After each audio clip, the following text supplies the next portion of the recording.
আজিৰ সন্ধিয়াৰ প্ৰথমটো গুৰুত্বপূৰ্ণ খবৰ ওলাই আহিছে আমাৰ হাতত। প্ৰথমটো খবৰ হৈছে ৰাজ্যৰ কপাইজ ট্ৰেডিং কেলেংকাৰীক লৈ চৰকাৰে ল'ব ডাঙৰ সিদ্ধান্ত। কেবিনেট বৈঠকত সিদ্ধান্ত লোৱা ইংগিত মুখ্যমন্ত্ৰীৰ। ট্ৰেডিং কেলেংকাৰী সন্দৰ্ভত আজি পুনৰ প্ৰতিক্ৰিয়া প্ৰকাশ কৰে মুখ্যমন্ত্ৰীয়ে। চুমি আৰু তাৰ্কিক গ্ৰেপ্তাৰ হোৱা পাছদিনাই মুখ্যমন্ত্ৰীগৰাকী পুনৰ সৰব হৈ পৰে ট্ৰেডিং কেলেংকাৰীক লৈ। সাংবাদিকৰে হোৱা মত বিনিময়ত তেওঁ কয়, ট্ৰেডিং কেলেংকাৰীটো মই ধৰিলো, বেলেগতো ধৰা নাছিল।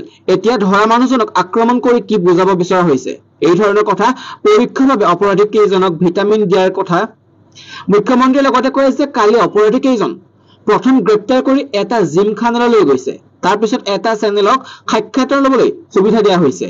মই ডিজিপিক সুধিছো, অভিযুক্ত থাকিব লাগে লকআপত, অথচ মই ইণ্টাৰভিউ চাই আছো। মই এই ঘটনাৰ তদন্ত কৰিবলৈ কৈছো। মুখ্যমন্ত্ৰীগৰাকীয়ে লগতে কয়, এইসকল অপৰাধীসকলক সৌখি দিনলৈ হিৰো সজাই কেনে ৰাখিছিল। হিৰোত মই বনোৱা নাছিলো। চেনেলবিলাকত ইউটিউবত এওঁলোকৰ সাক্ষাৎকাৰ আদিলৈ এওঁলোকক হিৰো কৰি ৰখা হৈছিল।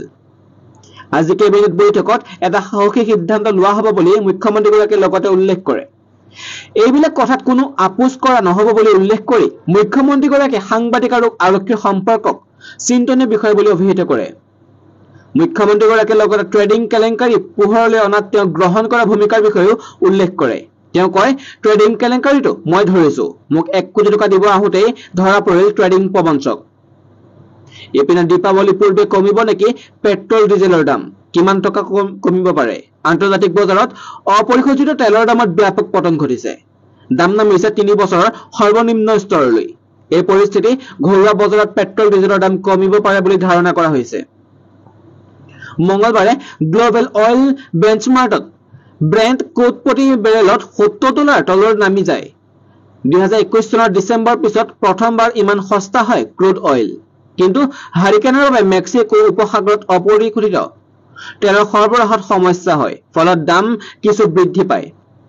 বৃহস্পতিবাৰে বেৰেলে প্ৰতি ব্ৰেণ্ট ক্ৰুডৰ দাম $71 ওপৰলৈ উঠে। ৱেষ্ট টেক্সাছ ইণ্টাৰমিডিয়েট বাঢ়ি $68 ওচৰা-ওচৰি হৈ গ'ল। এতিয়া এই পৰিস্থিতি ভাৰতৰ বজাৰত পেট্ৰল ডিজেলৰ দাম কমিব পাৰে নেকি? সূত্ৰ অনুসৰি জানিব পৰা গৈছে যে আন্তৰ্জাতিক বজাৰত অপৰিশোধিত তেলৰ দাম পতন অব্যাহত থাকিলে পেট্ৰল ডিজেলৰ দাম হ্ৰাস হ'ব। চলিত বছৰ আৰম্ভণিৰ দিশে প্ৰাক নিৰ্বাচনী সময়খিনি বাদ দিলে বিগত 2 বছৰ বেছি সময় ধৰি পেট্ৰল ডিজেলৰ দাম স্থিতিশীল হৈ আছে। পেট্ৰলিয়াম সচিব পংকজ জৈনেও এই অনুষ্ঠানত সাংবাদিকক কয়, আন্তৰ্জাতিক বজাৰত তেলৰ দাম কমি থাকিলে পেট্ৰলিয়াম কোম্পানীসমূহে ইন্ধনৰ দাম হ্ৰাস কৰাক লৈ যথাযথ সিদ্ধান্ত ল'ব।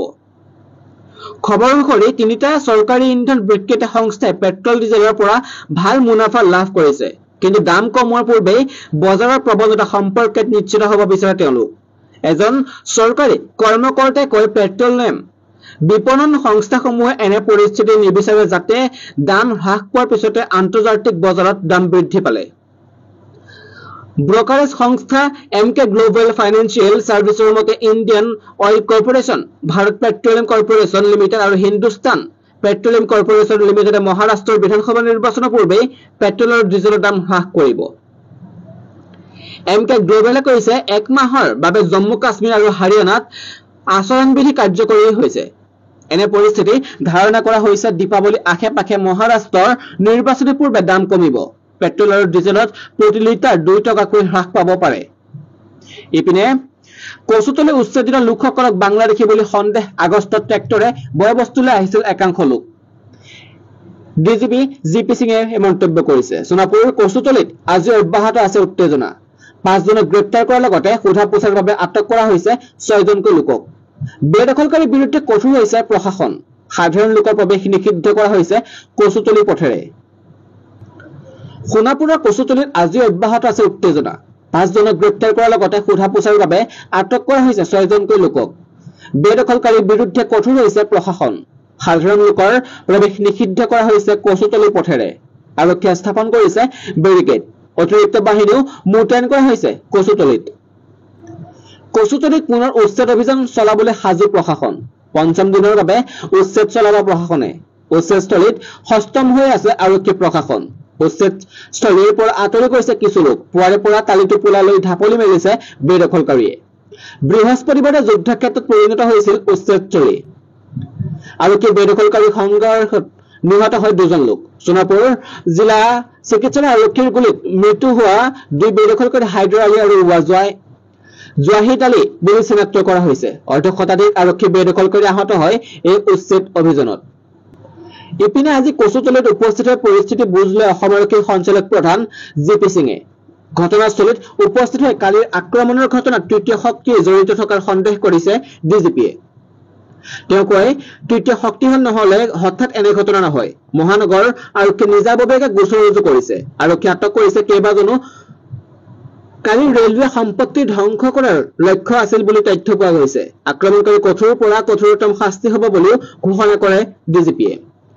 ডিজিপি গৰাকীয়ে কয়, কচুতলিত উচ্ছেদ হোৱা মানুহখিনি বাংলাদেশৰ পৰা অহা বুলি সন্দেহ কৰা হৈছিল। থানাত নাথাকি জিমখানাত কেনেকৈ থাকিব পাৰে চুমি আৰু তাৰ্কিক? তদন্ত ঘোষণা কৰিছে মুখ্যমন্ত্ৰী হিমন্ত বিশ্ব শৰ্মাই।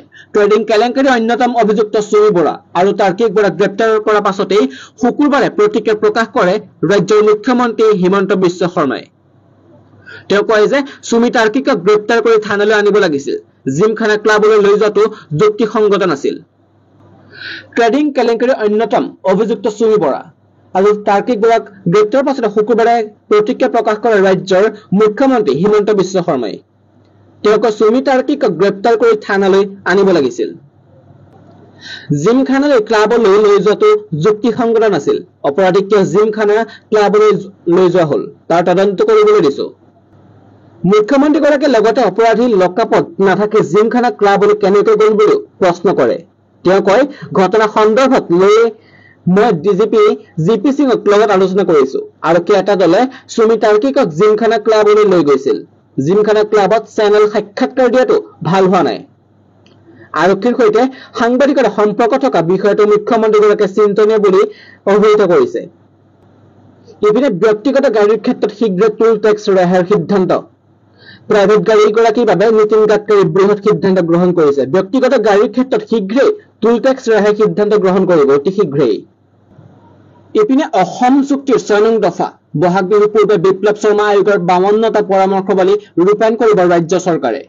ৰাজ্য চৰকাৰে অহা 3-4 মাহত আছুৰ সৈতে আলোচনাত বহি বহাগ বিহুৰ আগতে 52টা পৰামৰ্শাৱলী ৰূপায়ণৰ পৰ্যায়লৈ লৈ যাব বিচাৰিছো বুলি সদৰি কৰে মুখ্যমন্ত্ৰী ডক্টৰ হিমন্ত বিশ্ব শৰ্মাই। সংবাদমেলত মুখ্যমন্ত্ৰীয়ে কয়, লখিমপুৰ কেবিনেট অসম চুক্তিৰ 6 নং দফাৰ ওপৰত বিপ্লৱ শৰ্মা কমিটিয়ে দাখিল কৰা প্ৰতিবেদন বিশ্লেষণ কৰিছিলো। এই প্ৰতিবেদনখনৰ পৰামৰ্শাৱলী অংকত 67টা পৰামৰ্শাৱলী আছে। ইয়াৰে 52টা ৰাজ্য চৰকাৰৰ অধিকাৰৰ ভিতৰত পৰে। 56টা কেন্দ্ৰীয় আৰু ৰাজ্যৰ চৰকাৰৰ যৌথ অধিকাৰৰ ভিতৰত পৰে। কেইটামান পৰামৰ্শাৱলী সংবিধান সংশোধন অবিহনে ৰূপায়ণ কৰাটো সম্ভৱ নহয়।